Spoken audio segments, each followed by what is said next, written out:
వానల్లో ఒక తోటలోకి కుక్క పోతుంది. రోడ్లకి పోతుంది, కుక్క పోతుంది. ఒక తోటలోకి చిలుక పోతుంది కదా, ఓకే కదా. తోటలో కుక్క ఏం చేస్తారు తెలుసా, చెడును వెతుకుతుంటుంది. ఏడ చచ్చిపోయిన కోడి ఉంది, ఏడ చచ్చిపోయిన ఎలక ఉంది, ఏడ చచ్చిపోయిన జంతువులు ఉంది అని చచ్చిపోయిన జంతువులు వెతుకుతుంటుంది కుక్క. ఎందుకంటే అది నీచమైన బుద్ధి కలిగింది. బాగానే దానికి కూడా బాగానే ఉంది, కానీ దాని బుద్ధి నీచమే ఉంది కాబట్టి నీచమైన స్థలాలను వెతుకుతూ ఉంటుంది.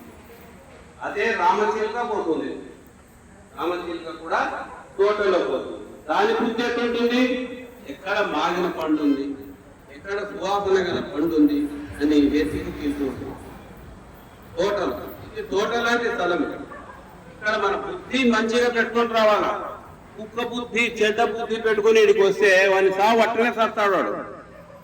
ఇక్కడ గురువు చూస్తుంటాడు, స్థలం అంతా గురువు యొక్క ఆక్రమణలో ఉంటుంది.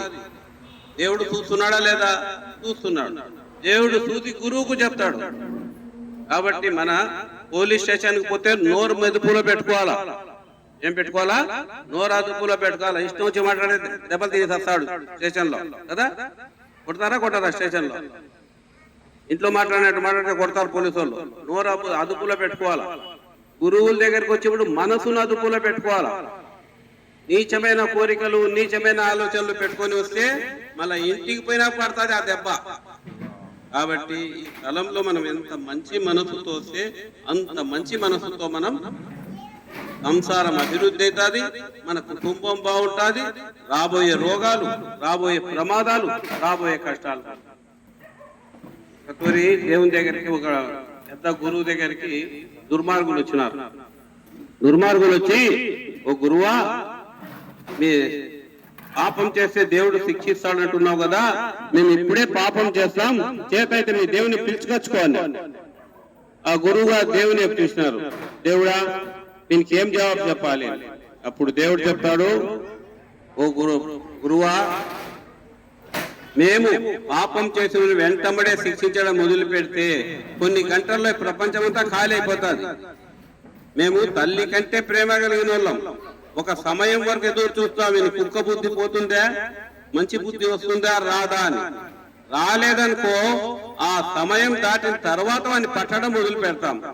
ఆ తర్వాత వాడిని ఒక నిమిషం ఇటు గాని ఒక నిమిషం అటు గాని వాడిని రక్షించేవాడు ఉంటాడు. ఆ విషయం చెప్పేవాళ్లే గురువులు. విషయం చెప్పేవాళ్లే గురువులు. కాబట్టి ఈ స్థలం ఎటువంటిదంటే మన హృదయం పవిత్రంగా ఉండాలి. మంచి దైవ గుణాలు ఉండాలి. మనం ఇక్కడికి వచ్చినాం 10 మందికి మనం ఒక అన్నం పెడతాం. ఇప్పుడు అన్నం ఎవరు పెడుతున్నారు? మనమే మంచికి వేసుకుంటున్నాం. ఎవరి పనులు అయితే వాళ్ళు, పనులు కాని వాళ్ళు చేసుకుంటున్నాం. రోగం వస్తే ఏం చేస్తాం? మందులు కొంటామా కొనమా? మందులు కొంటాం. ఆ డాక్టర్ మంచోడైతే ఏం చేస్తాడు? ఈ మందులు వాడు నాయన అంటాడు. డాక్టర్ దుర్మార్గుడు అయితే ఊరి విపరీతమైన టెస్టింగ్లు రాస్తాడు, విపరీతమైన మాట అంటాడు. నీకు చిన్న జ్వరం ఉంటే నీకు క్యాన్సర్ వచ్చింది, అది వచ్చింది, ఇది వచ్చింది అని భయపెట్టించి డబ్బులు తీసుకుంది. డాక్టర్ చెడ్డోడు. మంచోడైతే ఏమి కాదు పోనైనా అని చిన్నదంతా పంపింది, ఏ టెస్టింగ్ లేదు. అదే విధంగా గురువులు కూడా అంతే. మంచి గురువులు ఉంటే ఏం చేస్తారు?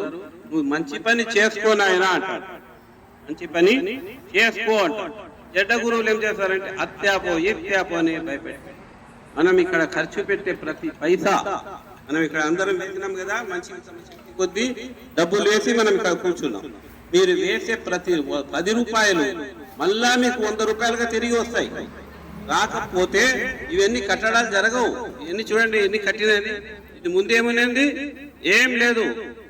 5 అడుగులు గొయ్యి ఉన్నింది. ఇక్కడ 5 అడుగులు గొయ్యి ఉన్నింది. అక్కడ ఇప్పుడు చూడండి ఇవన్నీ ఎట్ట కట్టబడినాయి, ఎక్కడి నుంచి వచ్చినాయి. ఇక్కడ బాగైపోయిన వాళ్ళే వేస్తాడారు. ఇవన్నీ ఎవరు బాగైనారో వాళ్ళు వచ్చి ఇది కట్టుతామి డబ్బు తీసుకొస్తామి అంటున్నారు. ఆ చెడ్డ ఆలోచనలు ఉండేటోళ్ళు ఏం చేస్తున్నారు? పోయి ఇక్కడ అన్నం తినిపోయినారనుకో, ఒకటి మంచి జరుగుతుంది, ఒకటి మంచి జరుగుతుంది, ఇయని ఇయ్యకపోని మంచి జరుగుతుంది. చెడ్డ ఆలోచనలు ఉన్నాయనుకో వాడు పతనం అయిపోతాడు. రాను రాను రాను మనకు తెలియకుండానే ఏదో ఒక రోగాలు, ఏదో కర్మలో ఏదో ఒకటి చుట్టుకుంటామని. కాబట్టి ఇక్కడ మంచి మనసుతో రావాలా. ఏం కనపడలేదే, ఎవరు చూడలేదు అనుకుంటామేమో. అడుపుల పేగులు, ఊపిరితిత్తులు, గుండెకాయ, ఎముకలు అన్ని తయారు చేసిన దేవుడు చూస్తున్నాడు. ఆ దేవుడు చూస్తున్నాడు. రైట్ రాను